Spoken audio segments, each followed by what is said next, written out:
Confucius est l'un des plus grands enseignants de l'histoire humaine. Confucius a dit beaucoup de choses, mais même après 2500 ans, elles sont toujours pertinentes. Sa philosophie de vie se trouve même dans la façon dont les Chinois préparent le repas. Ses idées s'appliquent partout, du banquet raffiné à la cuisine de rue.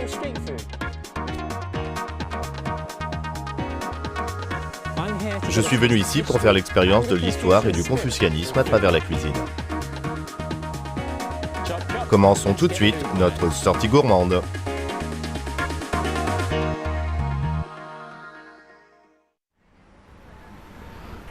Je suis arrivé à Tufu, dans l'est de la Chine. C'est la ville natale de Confucius. Je vais rencontrer une amie qui appartient en fait à la 75e génération des descendants de Confucius. Elle va me montrer et m'enseigner la philosophie de ce grand sage. Hé, Oh, hey, Tiren! ça faisait longtemps. C'est vrai? Comment vas-tu? Je sais que tu es un gastronome. Oui, Je vais te faire goûter l'un des plats préférés des locaux. très bien. Le tiaping. D'accord, comment fait-on avec tout ça? Tu dois prendre un plateau. D'accord. Choisis ce que tu aimes. On va tout faire frire et garnir une galette avec. Je pense qu'on n'a même pas besoin de galettes. C'est beaucoup. C'est comme si on regroupait ensemble le petit déjeuner, le déjeuner et le dîner. Je pense que ça se réduit un peu à la friture. Oui, tu as raison. La galette est un aliment traditionnel pour les gens du Shandong. Elle est coupée en deux et techniquement, on peut mettre ce qu'on veut dedans.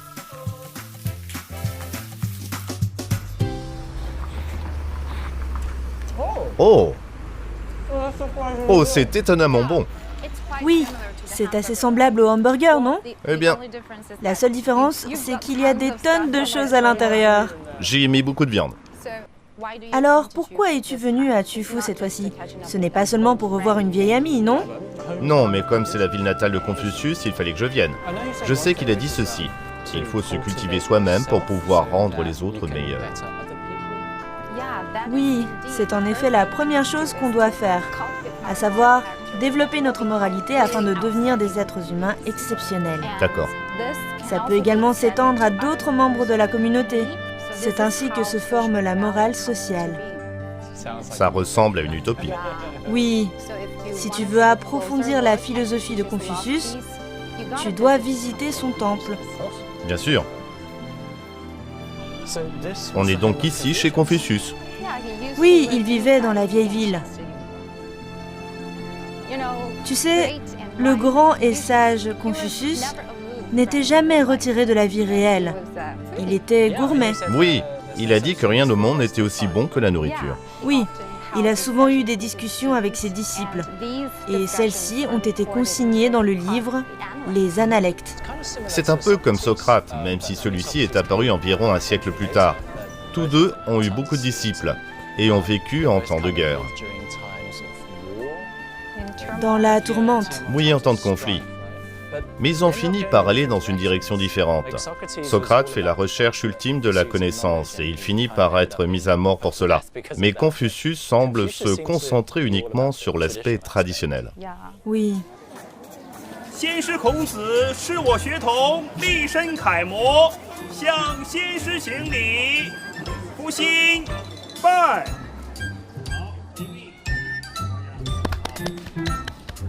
Ces trois-là sont acceptés comme disciples, n'est-ce pas? Ne sont-ils pas supposés offrir de la viande salée?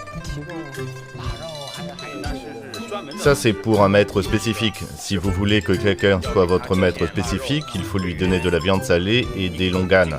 Vous lui servez du thé. Vous vous prosternez. On offre aussi cadeaux. Une fois acceptés, suivent-ils leur maître toute leur vie? Oui. Le maître enseigne non seulement aux enfants comment se comporter, mais surtout comment améliorer leur esprit. Il leur apprend les traditions. Je dois dire que parfois il semble que la relation entre enseignant et élève soit plus profonde en Chine qu'en Occident. Oui, pour Confucius et son disciple préféré, Yan Hui, ça allait bien au-delà de la relation entre père et fils. Ainsi, cette plateforme est en fait l'endroit où les gens venaient faire des cérémonies d'offrande en la mémoire de Confucius. Les empereurs eux-mêmes se prosternaient-ils devant Confucius quand il venait? Oui, bien sûr. Et ils faisaient d'importantes offrandes de viande. Ça ne semble pas grand-chose maintenant parce qu'on mange de la viande quand on veut, mais c'était rare à l'époque. Oui, la nourriture destinée aux cérémonies d'offrande devait être préparée avec grand soin. De cette façon, les dieux dans les cieux pouvaient sentir les arômes. Ça a donné naissance à une nouvelle sorte de cuisine chinoise, la cuisine confucéenne. D'accord.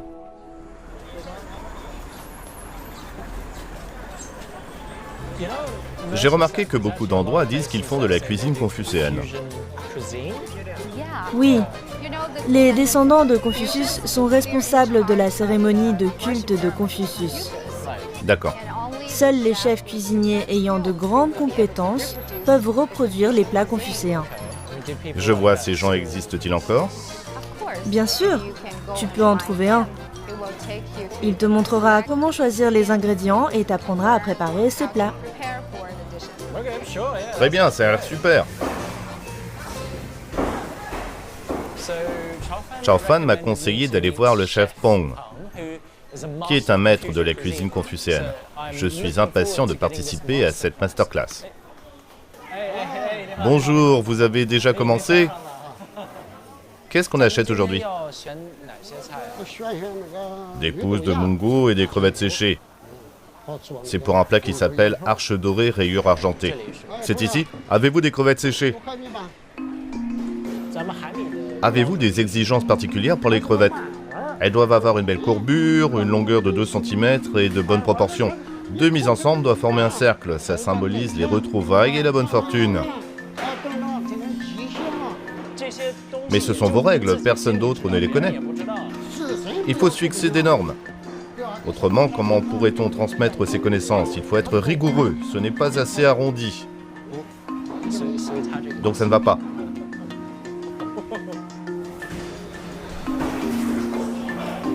Les pousses sont là-bas. D'accord. Aucune de ces pousses ne convient. Pour faire ce plat, on enlève la tête et la queue des pousses. La section centrale doit avoir une longueur d'au moins 3 cm. En haut, la partie en travers doit faire 2 cm. On a besoin de pousses épaisses, longues et droites. Donc si on n'en trouve pas de convenable, vous ne ferez pas ce plat. Voilà. Si les exigences ne sont pas satisfaites, je ne le fais pas. Est-ce une marque de respect envers la nourriture? Il s'agit de faire preuve d'un respect total et du sens des responsabilités. Si vous ne respectez pas vos exigences, vous êtes irresponsable envers vos plats, vous-même et la tradition. La nourriture ne sera jamais trop bonne. On ne veut que le meilleur.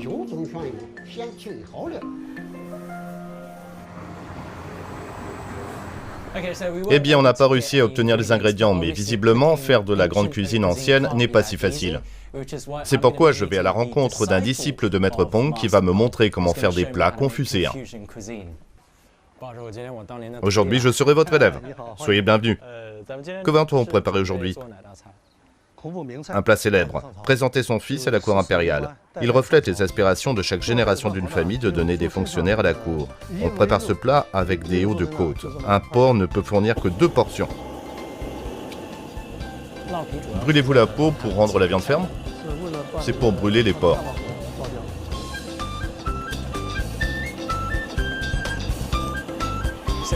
On carbonise juste la peau et on brûle les petits morceaux de poil pour que ce soit beau.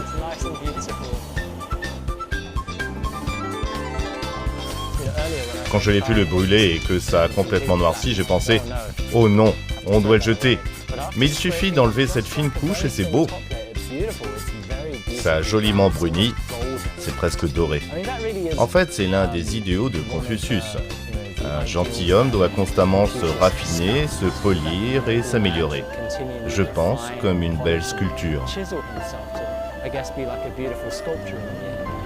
C'est l'ambition d'une vie. Ça prend une très belle forme après blanchiment. Maintenant, on coupe, n'est-ce pas? Y a-t-il des règles? On retire les coins. Ce n'est certainement pas quelque chose que vous feriez à la maison. Faire tout cela pour que le morceau de porc soit beau, on ne sélectionne vraiment que le meilleur parmi le meilleur. Il prend des mesures. Je mesure sa taille. Vous mesurez avec vos yeux et vos mains. On coupe jusqu'à la peau, sans la traverser. Ce plat nécessite une excellente technique de découpe. C'est tout comme en calligraphie, il faut être patient, ça vous aide à vous cultiver. Si vous ne coupez pas soigneusement, le morceau tout entier est gâché. Wow, magnifique. Peu de cuisiniers réussissent à couper ainsi. Retirez le cœur de la graine de lotus.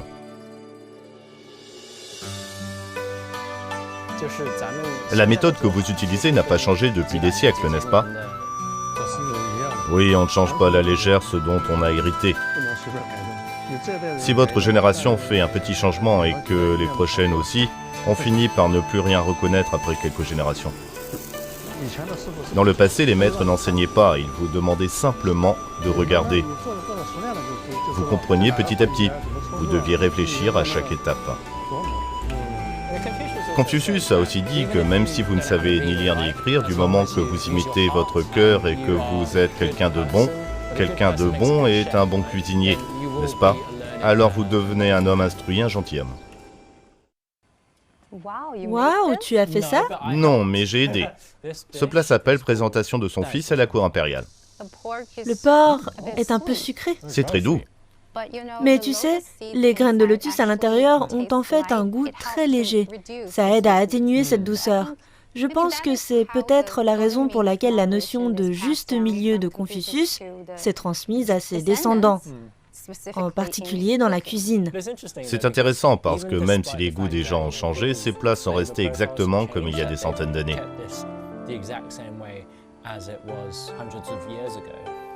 C'est comme un voyage dans le temps, comme une exposition de musée sur ce que les gens mangeaient il y a des siècles. Il y a un endroit où ils font ce genre de cuisine confucéenne, mais avec un goût complètement différent. Alors je pense qu'on devrait y goûter. Oui, bien sûr.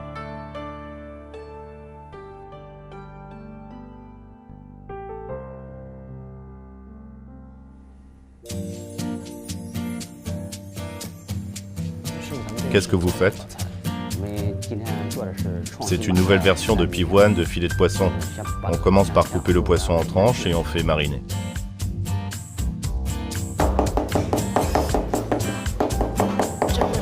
Ils sont vraiment très minces, comme du papier.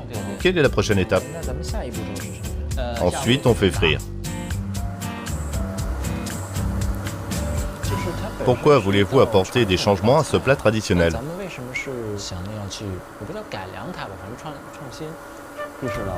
On change les saveurs, les ingrédients et la méthode de cuisson en fonction des préférences alimentaires modernes.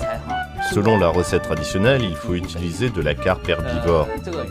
On coupe finement, puis on fait sortir la préparation d'une poche à douille avant la cuisson à la vapeur.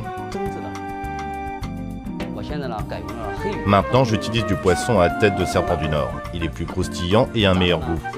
Après la friture, on dispose chaque tranche. C'est pratique pour les clients. Oui, ça facilite le partage. On a aussi changé le goût. Autrefois, ce plat était salé, mais n'était pas riche en goût. Maintenant, on utilise du jus de citron pour lui donner une note aigre et sucrée. Il est attrayant pour tous les âges. Quelle que soit la version, le plat est toujours présenté en forme de pivoine, non? Oui, le poisson et la pivoine symbolisent la richesse. Ils expriment des vœux de bonheur et d'abondance. Ce qu'on veut, c'est innover tout en conservant la forme originale et la signification du plat. L'origine est la même. Oui, on ne doit pas oublier ni abandonner nos traditions. C'est super.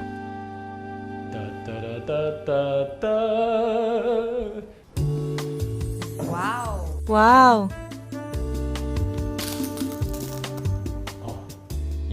On sait que c'est bon quand ça croustille comme ça. Je trouve que ça a un peu un goût de chips. Pour moi, ce qui est intéressant, c'est que ce plat est très différent de l'original en termes de goût. Mais je pense qu'il est parfois difficile de trouver un équilibre entre le maintien de la tradition et être à la mode.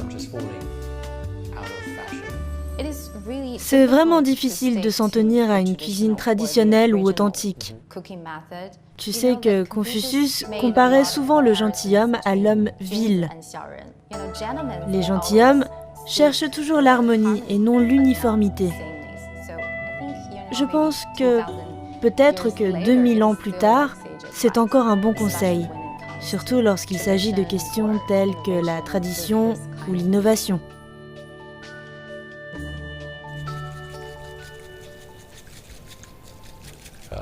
Oh mon Dieu, je ne pensais pas devoir travailler si dur pour une tasse de thé. J'ai mal au poignet. C'est une cérémonie du thé dans le style de la dynastie des Song. Chao Fan m'a dit qu'on irait quelque part pour un repas très formel. Donc je bois ça et c'est parti.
Ça sent bon. Tu sais, en Chine, on commence habituellement par servir à boire aux invités d'honneur. Ça me fait penser que c'est un peu comme quand on mange dans un restaurant occidental. On peut commencer par commander une soupe ou une boisson et je trouve que c'est similaire. Oui. Voici le plat principal, le livre de jade du Qilin. Comme tu le sais, le Qilin est un animal fabuleux de la Chine ancienne. Le jade est également le symbole du gentilhomme, le symbole d'une personne exemplaire.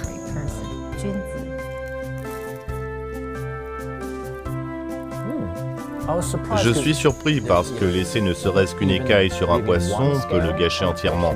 Tomber dessus quand on mange est une expérience très désagréable. Mais c'est intéressant de voir comment ils intègrent les écailles dans le plat. Oui. Il y a beaucoup de règles concernant la disposition du poisson. Par exemple, on ne peut pas mettre la colonne vertébrale face aux invités parce que, premièrement, c'est à l'envers et, deuxièmement, il n'y a pas de chair sur la colonne vertébrale, n'est-ce pas? De plus, lorsqu'on a fini un côté du poisson, on ne peut pas le retourner parce que ça signifie que le bateau du pêcheur se renverse. Oui, ce serait inapproprié. Oui. Les crevettes portent comme un petit gilet de sauvetage.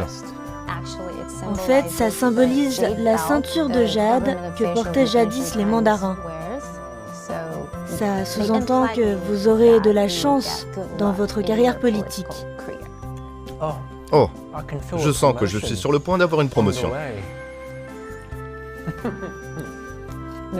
Ce qui est intéressant, c'est qu'il y a une histoire derrière chaque plat. Oui, tu fais l'expérience de la culture chinoise derrière ce plat célèbre. Le dessert. C'est magnifique. Ce qui est intéressant, c'est que la poire semble croquante, mais en fait, elle fond dans la bouche.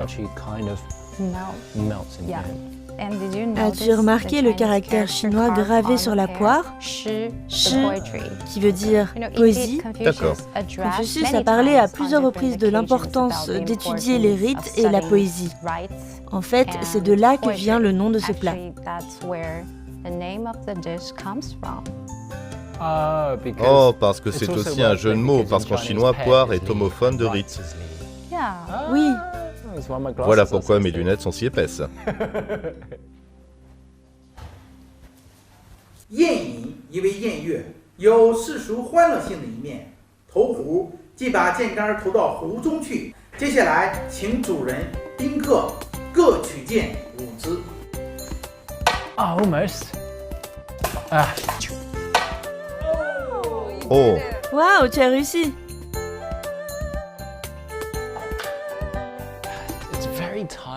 C'est très fatigant de manger comme ça, les chaises sont très inconfortables. Tu veux dire que ce n'est pas comme un canapé avec un coussin? Non, Allons, c'est juste un repas cérémoniel, non? on ne peut pas manger comme ça à la maison, impossible. Il n'y a pas de plaisir sans enlève le plaisir de manger. Comme tu le sais, Confucius a dit qu'à l'âge de 70 ans, il pouvait suivre son cœur et ses désirs sans dépasser les limites. On sait que Confucius a passé sa vie à étudier. Il a aussi essayé de se discipliner à travers ce processus d'apprentissage. Il a essayé de se cultiver.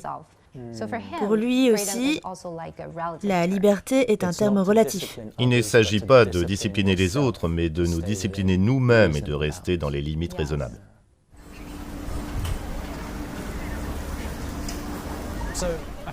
Ces jours-ci, j'ai beaucoup goûté à la haute cuisine en mangeant comme les empereurs et les aristocrates. Je suis aussi curieux de savoir comment les gens ordinaires mangent et si les enseignements de Confucius ont un impact sur la cuisine de rue qu'on trouve ici.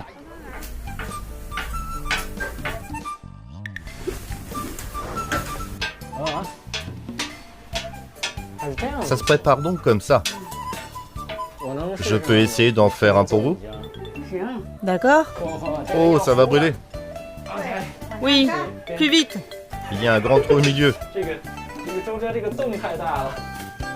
Je doute qu'il se détache.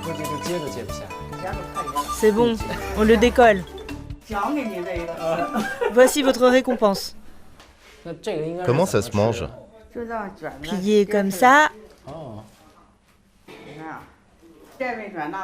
puis ajouter un poireau. Bon appétit! C'est tout. C'est comme ça qu'on mange. Ça fait un sacré petit déjeuner.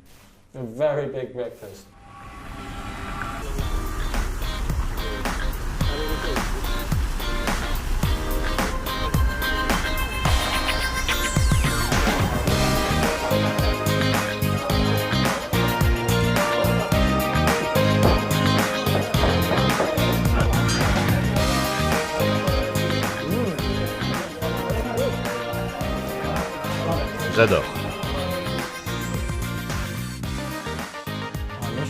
C'est donc comme ça qu'on le coupe, avec une épaisseur d'un demi-pouce. Oui, Quelle quantité de tofu pouvez-vous vendre par jour? environ 100 kilos. Qu'est-ce qui rend le tofu artisanal si spécial? Seules certaines graines de soja peuvent donner du tofu. Les résultats varient si vous utilisez du soja de cette année ou du soja en réserve, ou bien en fonction des saisons. Si vous ne savez pas sélectionner le soja, vous ne pourrez pas faire un bon tofu. Donc il faut commencer par de bons ingrédients. Oui, il faut assez d'expérience pour savoir comment faire.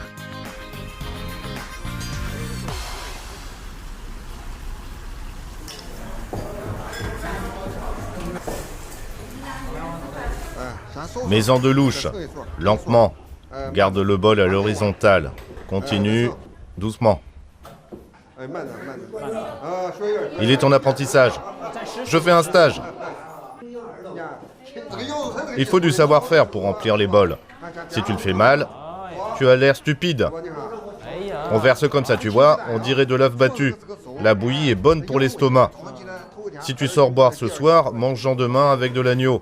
C'est bon pour l'estomac. Madame, vous voilà! Remplir à bord. Un bol pour ce monsieur. 2 bols, ça marche. Les affaires sont bonnes. C'est soudain l'heure de pointe. Tout est déjà vendu? Oui. Combien de barriques vendez-vous par jour? 5 ou 6. Votre famille le fait depuis des générations, n'est-ce pas? Je suis de la 5e génération. Quelles sont les règles et les lignes de conduite dont vous avez hérité? Toujours agir avec sincérité. De bons ingrédients font une bonne bouillie. Donc la sincérité, les bons ingrédients. Après tout, vous la consommez vous-même. Oui. Quand on y met tout son cœur, la bouillie a un goût différent.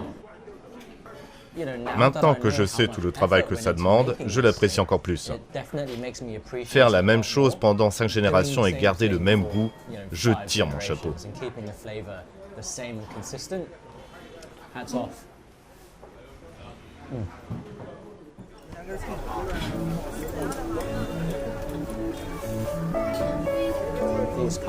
Ces produits artisanaux aux plats traditionnels exigent beaucoup de travail. Il faut utiliser les meilleurs ingrédients, non? Il faut être très exigeant et il faut le rester. Ça nécessite de la persévérance pour continuer à faire la même chose. Je pense que de nos jours, beaucoup de jeunes se lassent facilement. Et ça, au contraire, demande de la persévérance.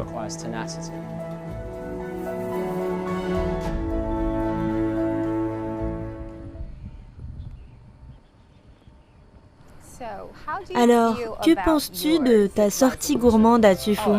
Oh, tout était délicieux. J'ai aussi goûté à la cuisine de rue. J'ai parlé avec des gens qui ne font qu'une seule chose dans toute leur vie et je pense que c'est difficile. Donc, tu vois à quel point Confucius et sa philosophie influencent la vie quotidienne des Chinois. Oui. En fin de compte, que ce soit Confucius ou Socrate, tous deux parlaient de se cultiver. Si chacun agit avec honnêteté, alors la société dans son ensemble ira bien. Alors une utopie se réalise. Oui, Oui. Je ne sais pas, j'ai encore beaucoup à apprendre. Le disciple rencontre son maître. tu sais, comme disait Confucius, c'est vraiment agréable d'avoir des amis qui viennent de loin. Oh oui, la prochaine fois, viens me rendre visite à Beijing Bien sûr, pour d'autres découvertes. d'accord.